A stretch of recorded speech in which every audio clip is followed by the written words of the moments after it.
साधु साधु साधु। नमो तस्स भगवतो अरहतो सम्मा संबुद्धस्स।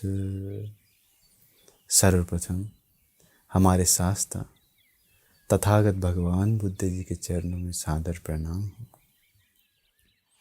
एवं जिन्होंने मुझे सत्य की मार्ग बताएं, शांति की मार्ग दिखाएं, परम पूजनीय हमारे गुरु जी के चरणों में सादर प्रणाम हो। आज मैं आप लोगों को बहुत ही विशेष कारण के ऊपर उपदेश देने जा रहे हैं, प्रवचन करने जा रहे हैं। शायद आप लोग सुने होंगे मैत्री साधना के बारे में। अगर आप लोग मैत्री साधना करते हैं तो यह प्रवचन आप लोगों के लिए बहुत ही विशेष होने वाला है। अगर आप लोग मैत्री साधना नहीं भी करते हैं तो आज से करने के लिए शुरू कर दीजिए, क्योंकि यह प्रवचन सुनने के बाद कोई भी चाहेगा कि हमें भी मैत्री साधना करना चाहिए। ये नॉर्मल ये साधना जो है मैत्री साधना, मेडिटेशन, मेत्ता मेडिटेशन बोलते हैं। मैत्री साधना ऐसा वैसा कोई मतलब कि नॉर्मल व्यक्ति नहीं बताया। कौन बताया? हमारे शास्त्र तथागत भगवान बुद्ध जी ही ये मैत्री के करने के बारे में बताएं। विशेषकर ये मैत्री का भगवान बुद्ध जी मैत्री का 11 फल बताए हैं। वही इस प्रवचन में आप लोगों को सुंदर से सीख सकता है। और एक भिक्षु भी थे उस समय, भगवान बुद्ध के समय में, वो थे सुनापरंत अरहंत पुण्यभंते जी। सुनापरंत यानी कि आजकल देखेंगे तो अफगानिस्तान तरफ, अफगानिस्तान का एक भंते जी थे। उस समय भंते भिक्षु बने थे, भगवान बुद्ध जी के शरण गए थे।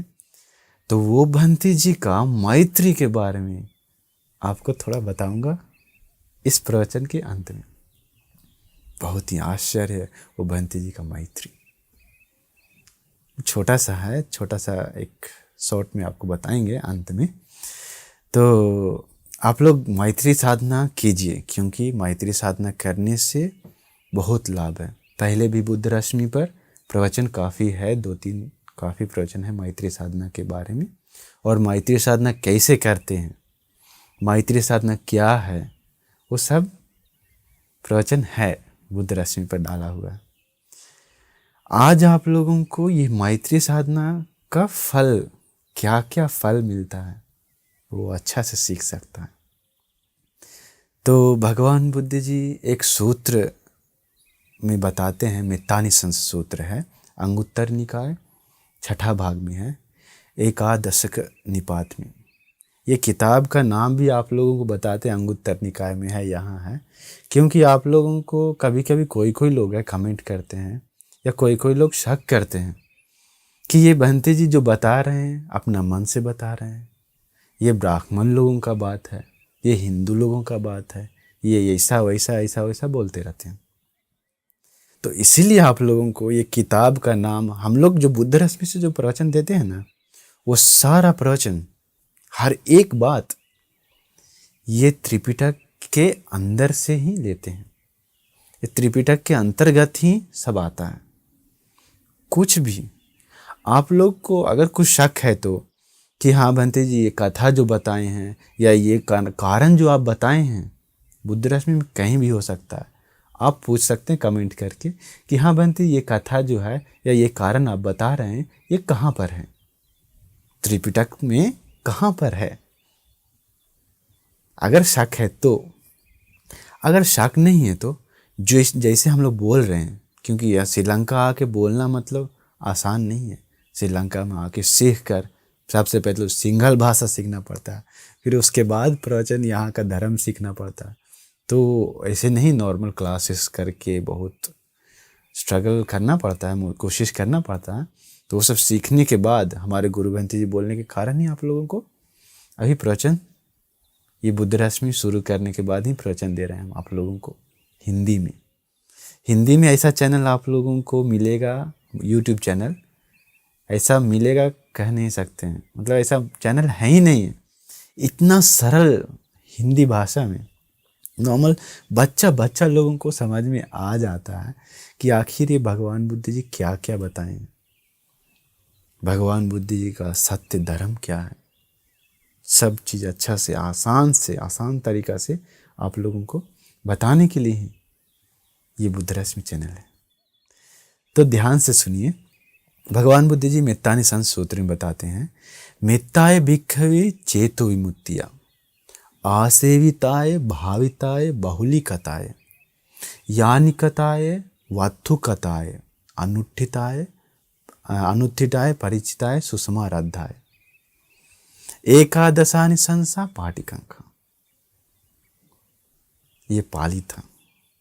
अर्थात इसका अर्थ है, यह मैत्री चित्त समाधि अच्छा से कोई करता है तो, अच्छा से कोई बढ़ाता है तो, बार बार ये मैत्री चित्त मतलब मैत्री साधना करता है तो, इसके बाद आराम से रथ, भगवान बुद्ध बोलते हैं यानी कथा मतलब जो रथ, उस समय रथ रहता था, अभी गाड़ी है, उस समय रथ रहता, तो आराम से रथ पर चढ़कर जाना जैसा, मतलब रथ पे चढ़ने के बाद आराम से चढ़कर आराम से जाता है, वैसा ही वो मैत्री साधना, आराम से मैत्री साधना करने के बाद आराम से वो समाधि में चला जाता है। समाधि, मैत्री समाधि वैसा बढ़ाने के लिए बताएं। फिर हर समय हमेशा अच्छा से बार बार अगर कोई ये मैत्री साधना करता है तो, मैत्री चित्त समाधि है तो, उन लोगों को एकादशानि संसा पाटिकंका, ये 11 फल उन लोग पसंद करना चाहिए। यानी कि उन लोगों को ये 11 मैत्री साधना का 11 फल उन लोगों को मिलता है। चाहे तो आप हो सकते हैं या मैं। नॉर्मल 1-2 दिन या एक घंटा 2 घंटा करने से ये फल नहीं मिलेगा आप लोगों को, समझ गए। हमेशा प्रैक्टिस करना पड़ता है मैत्री को, हमेशा मतलब कि बार बार जैसे बताए हैं वैसे प्रैक्टिस करना चाहिए। वैसे प्रैक्टिस करके बार बार मैत्री साधना करके करके करके वो मैत्री साधना जो समाधि उत्पन्न होता है मैत्री साधना के द्वारा, वही समाधि मिलने के बाद उसको समाधि को बढ़ाने के बाद ये 11 फल मिलता है। हम लोग सोचेंगे कि थोड़ा सा करके हम लोगों को मिलना चाहिए, ऐसा नहीं है। सही से मतलब देखिए इसका। और मैत्री साधना करने का 11 फल क्या है अभी बताते हैं। भगवान बुद्ध जी बताते हैं खत्म ही एकादश, वो 11 फल क्या है देख लीजिए, बहुत सुंदर है। पहला है सुखं सुपति। ये 11 फल जो है हम लोग का जीवन में, आजकल जो जीवन जी रहे हैं हम लोग उस बहुत ही लाभदायी है। मतलब किसी को भी पसंद है ये 11 फल मिलेगा तो, सब लोग चाहता है आजकल, लेकिन मिलता नहीं है। मिलता है कैसे? अगर मैत्री साधना हमेशा करता है तो, चित्त समाधि तक बढ़ाता है तो, समाधि तक बढ़ाता है तो ये फल मिलता है। पहला क्या है? सुखं सुपति, यानी कि सुख से सोता है। सुखं सुपति, पाली हिंदी कितना सुंदर है ना, इसलिए आप लोग पाली हिंदी दोनों सीखिए, अच्छा रहेगा। पाली के अनुसार पाली भी बताते हैं, हिंदी भी बताते हैं, ताकि आराम से आप लोग समझ सकें। सुख से सोता है यानी कि आप लोग सही से अर्थ लीजिए। आजकल के लोगों को, बहुत लोग हैं हम जानते हैं, उन लोग को नींद नहीं आता है रात में, दवा पीता है, नींद का गोली खाता है, नींद के लिए अलग से दवा पीता है, सोने के लिए। सोचिए तो, या तो रात में कितना लोग हैं फोन से वीडियो देखते हुए या किसी से, लड़की से या लड़का से बात करते हुए रात भर सुबह तक सुख से सो नहीं पाता। अगर कोई सुख से सोता है तो ऐसा लोग आजकल दुर्लभ है। चाहे तो कोई है क्रोध से है तो उन लोगों को सुख से सो सकता है क्या? सोचिए तो। अगर कोई क्रोध करता है, गुस्सा से है तो, मन विचलित है तो, अगर सोने जाएगा तो क्या मन में याद आता है? अगला आदमी के प्रति जो गुस्सा है वो पूरा और बढ़ जाता है। गुस्सा से जलने वाले लोगों को कभी भी शांति से सो नहीं सकता। इसलिए मैत्री साधना का पहला फल क्या है? सुखं सुपति, सुख से सोता है। दूसरा फल क्या है? सुखं पटि भुज्यति, सुख से जागता है। जैसे सोता था सुख से, वैसा ही सुख से जागता भी है। ऐसा नहीं कि सुबह उठे तो आँख नहीं खुल रहा है, मुश्किल हो रहा है, उठने का मन नहीं करता है, आलसी जैसा है। कितना लोग को होता है ना, कितना लोग घर में मम्मी पापा आके डांटने तक, चिल्लाने तक सोते रहता है। इतना आलसी कैसे आगे बढ़ेगा? कितना लोगों को हाथ पैर से मम्मी आकर हाथ पैर से मार के उठाने तक सोते रहता है या सोते रहती है। देखिए, वैसा नहीं है। अगर मैत्री साधना करते हैं तो आपका मन करेगा कि सुबह 4 बजे उठेंगे करके रात में सोइएगा तो पक्का 4 बजे उठिएगा, 1 मिनट भी इधर उधर नहीं। ऐसा होता है। कभी कभी कोई बंती लोग यहाँ हैं हम लोग का मोनेस्ट्री में, महामेवनाव में, रात में मैत्री साधना करके सोते हैं और सोचते हैं कि हम सुबह कल 4 बजे उठेंगे, पक्का 4 बजे, बिना अलार्म के, बिना कोई घड़ी के, पक्का 4 बजे उठ जाते हैं, जाग जाते हैं ऑटोमेटिक। और जागने के बाद इतना फ्रेशनेस रहता है, कुछ कहने का नहीं। क्या है? मैत्री का फल है, मैत्री साधना। क्योंकि भंती लोग किसी से गुस्सा क्रोध करते नहीं ना। दूसरा फल क्या था? सुखं पटि भुज्यति। तीसरा है न पापकं सुपिनं पश्यति। न पापकं सुपिनं पश्यति अर्थात वो बुरा पापी स्वप्न नहीं देखता है। पापी स्वप्न नहीं देखता है। जैसे कि सोने के, देखिए, सुख से सोया, सुख से उठा, बीच में जो है सुख से नींद भी आता है उसे। स्वप्न में भी देखेगा तो बहुत ही सुंदर स्वप्न देखेगा। कभी भी लड़ाई झगड़ा, मारपीट या युद्ध, या कोई इसे मार रहा है, गला दबा रहा है, या इसका कोई पीछा कर रहा है जान से मारने के लिए, या कोई ये गड्ढा में गिर गया, या ये जल रहा है इसका शरीर, या ये अलग अलग प्रकार का पापी स्वप्न, गंदा गंदा स्वप्न, अलग अलग गंदा, कितना गंदा गंदा स्वप्न भी लोगों को आता है, वो सब खत्म हो जाता है अगर कोई मैत्री साधना बढ़ाता है तो, मैत्री साधना करता है तो। इसके बाद है मनुष्यानं प्रियो होति। चौथा है मनुष्यानं प्रियो होति, मनुष्यों को प्रिय होता है। अगर कोई मैत्री साधना करता है तो वैसे लोगों को अगर बाकी लोग देखता है तो प्रिय करता है। अपने आप लगता है कि इसमें कुछ तो है, ऐसा प्रिय करता है। अच्छा, आप देख लीजिए, कोई अगर गुस्सा करने वाला है तो, रोज़ लड़ाई करने वाला है तो, रोज़ मारपीट करने वाला है तो, उन लोगों को देखने के बाद कोई भी हो प्रिय करता है क्या? नहीं। तो वैसे ही उसका उल्टा है। अगर कोई मैत्री करता है तो लोग, मनुष्य प्रिय करता है। उसके बाद है 5वां अमनुष्यानं प्रियो होति। अमनुष्य लोगों को भी प्रिय होता है ये व्यक्ति। अमनुष्य, देखिए आजकल कितना लोग अमनुष्य के मतलब जाल में फंस जाते हैं। कितना लोग अमनुष्य के कारण ही दुख भोगते हैं। कितना लोग बोलते हैं अमनुष्य नहीं है, ऐसा नहीं है। सही से धम्म का अध्ययन कीजिए, पढ़िए। 1-2 किताब पढ़ने से नहीं होता।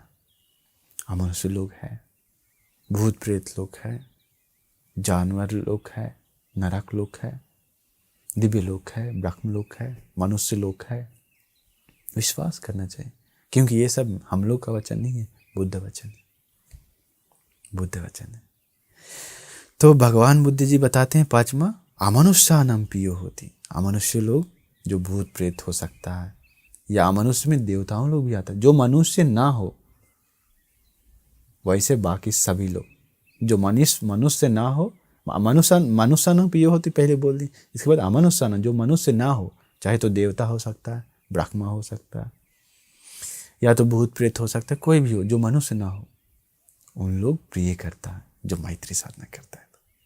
तो मैत्री चित्त समाधि है तो जिसके पास।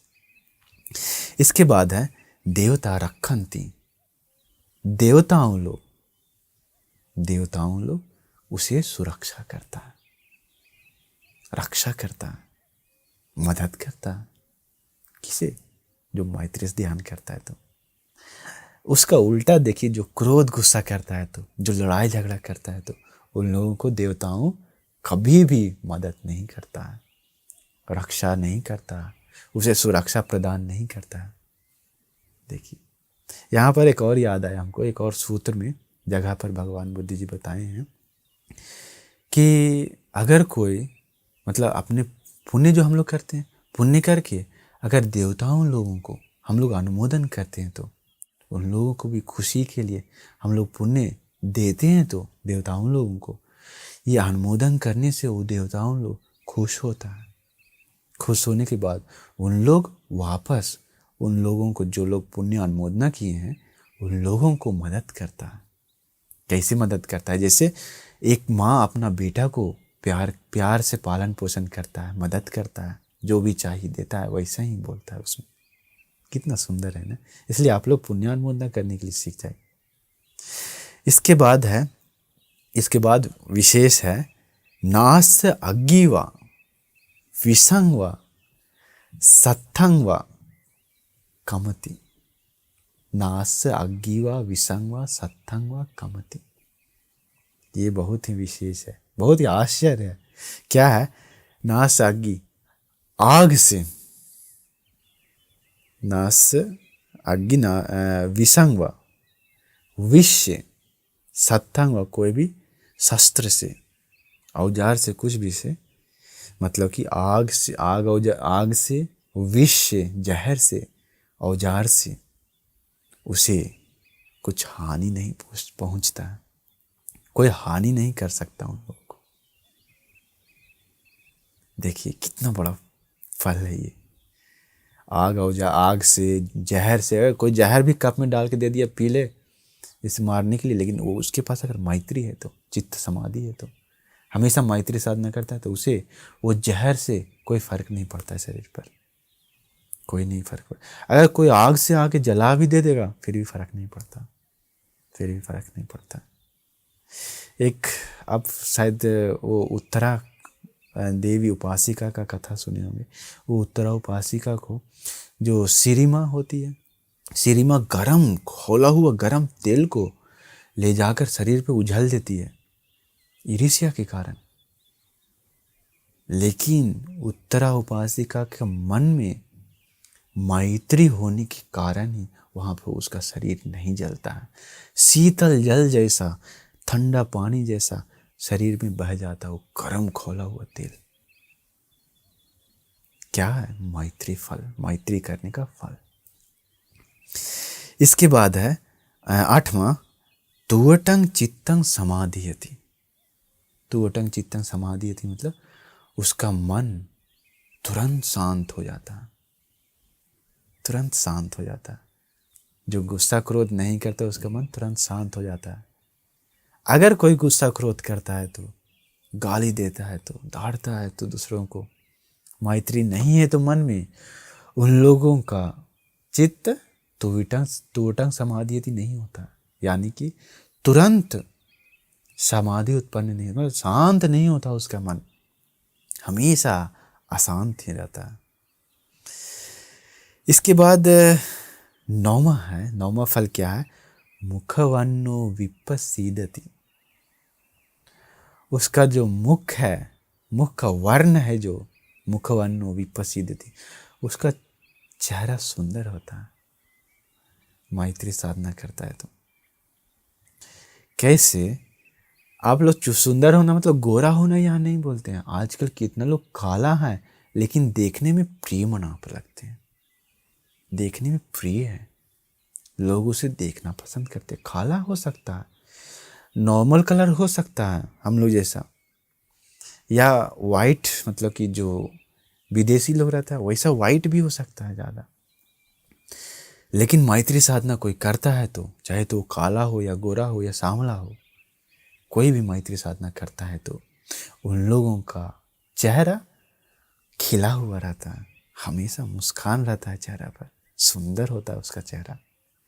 वैसा ही देखिए, अगर कोई क्रोध गुस्सा करता है तो हमेशा चिड़चिड़ाते रहता है तो हमेशा दूसरों से लड़ाई करते रहता है तो हमेशा गाली गलौज करते रहता है तो उन लोगों का चेहरा देखिए, कभी कभी कोई देखना पसंद नहीं करते हैं, कभी पसंद नहीं करते हैं।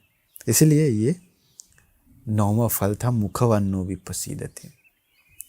10वां है असम मूले हा खालंग करोति।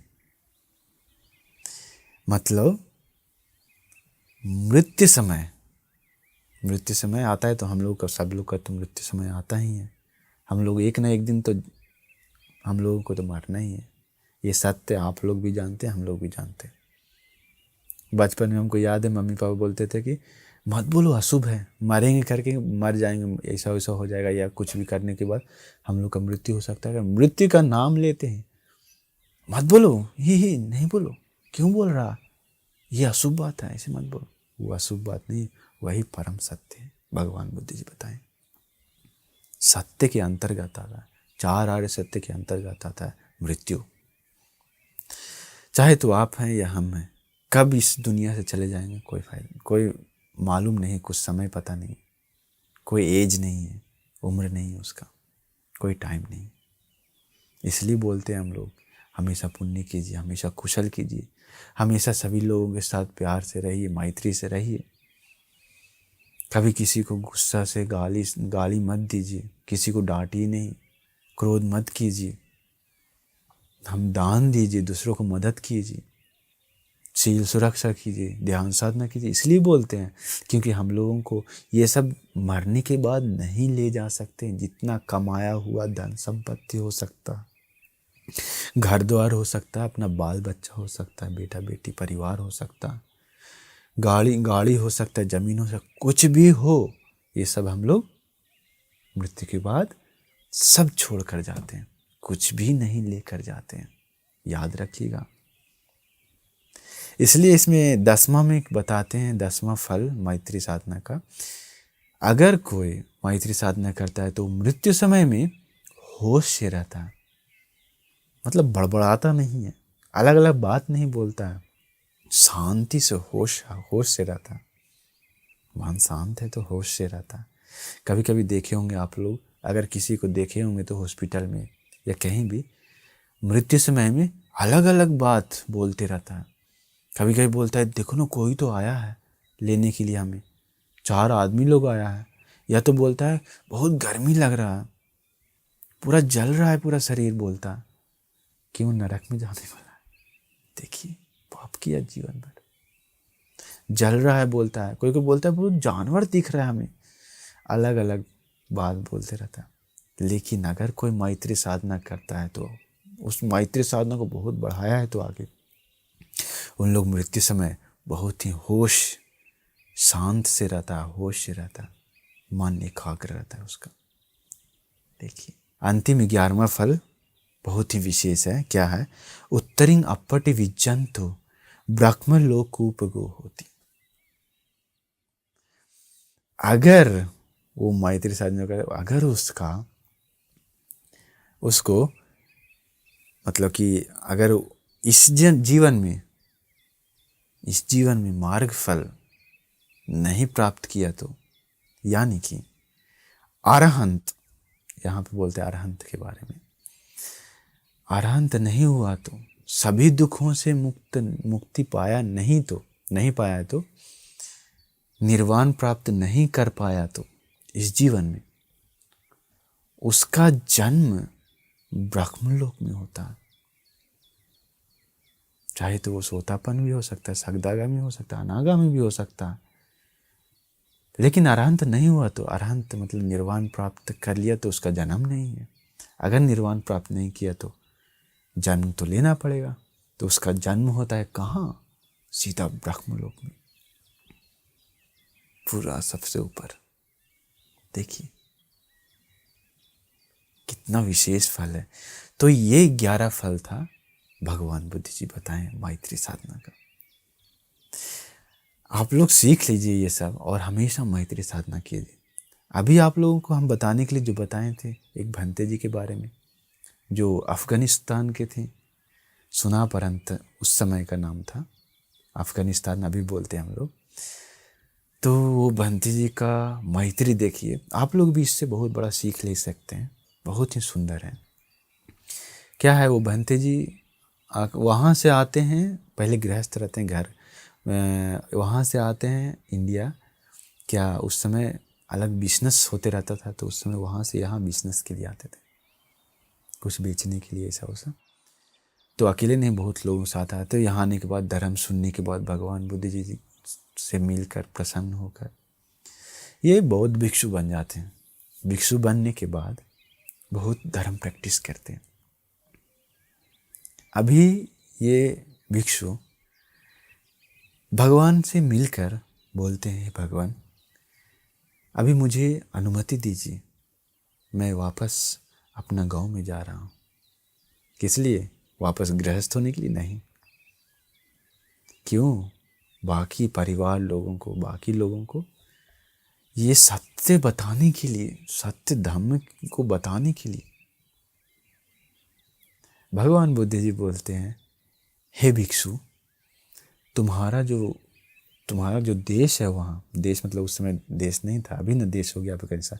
तुम्हारा जो वो गांव है, शहर है, उस तरफ बोलते हैं, वहाँ के लोग बहुत क्रूर है, बहुत गुस्सा करने वाला है, तुरंत थोड़ा सा में ही मारपीट करने लगता है। क्रोध गुस्सा से आँख पूरा लाल रहता है। ऐसा लोग वहाँ रहता है तुम्हारे ओर, तुम्हारे गांव की ओर, शहर की ओर। तो वहाँ जा रहे हो, तो वहाँ अगर तुम ही कोई डांटेगा तो दोस्त बोलेगा कि तुम क्या कर लिया, सिर्फ केस काट कर ये क्या श्रमण बन गया करके दोस्त बोल सकता, या कुछ भी हो, कुछ भी कारण से दोस्त यानी कि दोस्त दे सकता है, यानी कि गाली देना, गाली दे सकता है, डांट सकता है। तो वैसे डांटने पर तुम क्या करोगे? देखिए इनका सुंदर उत्तर। पुण्यभंते जी बोलते हैं कि हे भगवान, उस समय हम सोचेंगे ये सुनापरंत का मतलब अफगानिस्तान का सुनापरंत वासी लोग, मतलब मेरा गांव वाले लोग, मेरा शहर वाले लोग कितने अच्छे हैं। इन लोग मुझे गाली दे रहे हैं, डांट रहे हैं, लेकिन इन लोग मुझे मार तो नहीं दे रहे हैं, इसलिए ये लोग अच्छे हैं। मतलब मेरे पे हाथ तो नहीं उठा रहे हैं, इसलिए अच्छे हैं। भगवान बुद्ध जी बोलते हैं, हाँ हाँ पुण्य, कभी कभी उन लोग बहुत क्रूर हैं, गुस्सा करने वाला है, तुम्हारे ऊपर हाथ भी उठा सकता है। तब भी भगवान हम सोचेंगे कि इन लोग कितने अच्छे हैं, इन लोग कितने अच्छे हैं। इन लोग मेरे ऊपर हाथ उठाए, लेकिन औजार से, डंडा से तो नहीं न मारे हैं, मतलब डंडा से या मतलब कुछ से मारे तो नहीं ना है, हाथ से न मार रहा है, इसलिए इन लोग अच्छे हैं। देखिए मैत्री। फिर भगवान बुद्ध जी बोलते हैं कि हाँ हाँ पुण्य, उन लोग डंडा से भी मार सकता है तुम्हें। तो ये पुण्यवंत जी बोलते हैं, भगवान फिर भी हम सोचेंगे कि इन लोग कितने अच्छे हैं, इन लोग डंडा से मुझे मार रहे हैं। अभी देखिए मार रहे हैं, सोचिए तो उस समय मारते समय इनका मन में ऐसा विचार आएगा तो कैसा मन होगा। मारते समय ऐसा सोचेंगे करके बोल रहे हैं भगवान के सामने, झूठ नहीं है, ऐसा मन था। भगवान उस समय हम सोचेंगे इन लोग कितने अच्छे हैं, डंडे से मार रहे हैं, लेकिन तलवार से, चाकू छुरा से तो नहीं ना मार रहे हैं मुझे करके सोचेंगे। हाँ हाँ पुण्य, चाकू छुरा से भी, तलवार से भी, औजार से भी मार सकते हैं, मार सकता है उन लोग, इतना गुस्सा करने वाले क्रोधी लोग हैं उन लोग। भगवान फिर भी हम सोचेंगे इन लोग कितने अच्छे हैं, चाकू तलवार से तो मार रहे हैं, लेकिन मेरा हाथ पैर तो नहीं न काटा है। देखिए कितना बर्दाश्त कर सकते हैं उस समय, कितना मैत्री होगा मन में। मारने वाले लोग, ये लोग कितने अच्छे हैं, मुझे इससे ऊपर तो नहीं ना कर रहे हैं, इसे सोचना चाहिए। अभी फिर भगवान बुद्ध जी बोलते हैं, हाँ हाँ पुण्य, उन लोग बहुत गुस्सा करने वाला, क्रोध करने वाला है, तुरंत तुरंत कुपित हो जाता है। उन लोग तुम्हारा हाथ पैर भी काट सकते हैं। हे भगवान, फिर भी हम सोचेंगे इन लोग कितने अच्छे हैं, इन लोग मेरा हाथ पैर काटे हैं, लेकिन मुझे तो जान से तो नहीं ना मारा है। देखिए अंतिम तक आ गया। फिर भी भगवान बुद्ध जी बोलते हैं, हाँ पुण्य, तुम्हें जान से भी मार सकता है उन लोग। देखिए पुण्यवंती जी का कितना मन में मैत्री है, उन लोग पर फिर भी गुस्सा नहीं कर रहे हैं। फिर भी पुण्यवंती बोलते हैं, हे भगवान, फिर भी हम सोचेंगे इस दुनिया में कितना लोग हैं जो मरना चाहते हैं, आत्महत्या करते हैं, लेकिन ये मृत्यु मेरे पास अपने आप आया है। मुझे उत्साह नहीं करना पड़ा, मतलब मुझे आत्महत्या नहीं करना पड़ा। आत्महत्या करना पाप है, आत्महत्या नहीं करना पड़ा, ये मृत्यु मेरे पास ही आ गया। क्या करें? फिर भी उन लोगों के प्रति गुस्सा नहीं करेंगे, फिर भी उन लोगों के प्रति मैत्री ही। देखिए कितना बड़ा मन होगा, कितना बड़ा मन होगा। अभी आप लोग अपने बारे में सोचिए, क्या आप लोगों को अगर कोई डांटता है तो आप लोगों को सहन होता है, सहन कर सकते हैं क्या? कभी भी सोच सकते हैं क्या, ये लोग कितने अच्छे हैं, मुझे डांट रहे हैं लेकिन मार तो नहीं रहे हैं, मुझे पीट तो नहीं रहे हैं? सोच सकते हैं क्या? नहीं। अगर सोचते हैं तो वो है धम्म की रास्ता पर चलना। उन लोग सर्वश्रेष्ठ है, उन लोगों का मन। अगर कोई हाथ भी उठा दिया तो सोचना चाहिए, इन लोग कितने अच्छे हैं। सोचिए, वापस हाथ मत उठाना चाहिए। मैत्री मतलब वही होता है। हाथ भी उठा देगा फिर भी आप उस समय सोचना चाहिए, हाथ उठा के एक बार मार दिया, एक थप्पड़ मार दिया या 2 थप्पड़ मार कर चला गया, कितने अच्छे उन लोग। डंडा तो हाथ पैर तो नहीं, मतलब कि डंडा से तो नहीं न मारा, औजार से तो नहीं न मारा, चाकू छुरा से नहीं न मारा। सोच सकते हैं कि आप? नहीं। एक थप्पड़ मारने के बाद, एक गाली देने के बाद तुरंत आप लोग गुस्सा करने लगते हैं, तुरंत गुस्सा। अभी आप लोग देखिए, आप लोग कहाँ हैं? भिक्षु संघ कहाँ थी? भिक्षु संघ, भगवान बुद्ध जी का श्रावक संघ का चित्त मन कितना परिशुद्ध था। अहो साधु साधु, कितना सुंदर। आप लोग भी कोशिश कीजिए कम से कम। आजकल तो अपनी मम्मी पापा डांटने पर कितना गुस्सा करता है बेटा बेटी लोग। अपने मम्मी पापा हाथ उठाने पर कितना क्रोधित होता है, मम्मी पापा को वापस मारता पीटता। मम्मी पापा कुछ अच्छा के लिए ही उन लोगों को डांटता, अच्छा के लिए कुछ हाथ उठाता उन लोग कुछ गलती करने पर, कि भविष्य में ऐसा गलती ना करे, फिर भी उन लोग गुस्सा करता, क्रोध करता है। देखिए, सोचिए आजकल दुनिया वाले लोग कहाँ हैं, कहाँ हैं? उन लोगों का मन, आजकल लोगों का मन कितना नीच हो गया। तुरंत गुस्सा, तुरंत लड़ाई झगड़ा। कहाँ गया मैत्री? वैसे लोग कभी भी ऐसा फल मिलेगा क्या? वैसे लोग कभी भी सुख से सो सकता है? नहीं। कभी भी सुख से उठ सकता है? नहीं। कभी भी अच्छा सपना देख सकता है? नहीं। कभी भी देवताओं लोग मदद करेगा? नहीं। कभी भी मनुष्य लोग प्रिय करेगा? नहीं। ये सारा कभी भी ये सब फल नहीं मिलेगा, इसका उल्टा ही मिलेगा। इसलिए आजकल लोगों को ये सब फल नहीं मिलता। मन ही नीच है, छोटा है, बहुत ही छोटा है। सोचने का क्षमता नहीं है, ज्ञान नहीं है। क्या करें? कम से कम आप लोग सोचिए। ये बुद्ध रश्मि से प्रवचन सुनते हैं तो आप लोग सोचिए, क्योंकि हम पहले भी बोल चुके हैं आप लोगों को कि हम लोग को हमेशा ये हम लोग का शरीर, हम लोग नित्य नहीं है, ये सारा अनित्य है, सब छोड़कर चले जाएंगे। तो गुस्सा करने से क्या फ़ायदा, मैत्री ही कर लेते हैं और भी कुशल बढ़ जाएगा, मेरा पुण्य बढ़ेगा मुझे। जैसा सोचिएगा वैसा आप बनिएगा, इतना सोच लीजिए। आपका मन को सुधारिए, आप अपने आप सुधर जाइएगा। इसलिए मैं आप लोगों को आशीर्वाद करते हैं कि आप लोगों को ये ज़रूर प्रश्न समझ में आया होगा। तो मैं आप लोगों को आशीर्वाद करते हैं कि आप लोगों को भी ये मैत्री साधना हमेशा प्रैक्टिस करके, हमेशा मैत्री साधना करते हुए, सभी लोगों के प्रति मैत्री करते हुए, कभी भी गुस्सा क्रोध ना करके खुशी से, शांति से, अच्छा से जीवन बिताने का आप सभी लोगों को भाग्य मिल जाए। साधु साधु साधु। नमो बुद्धाय।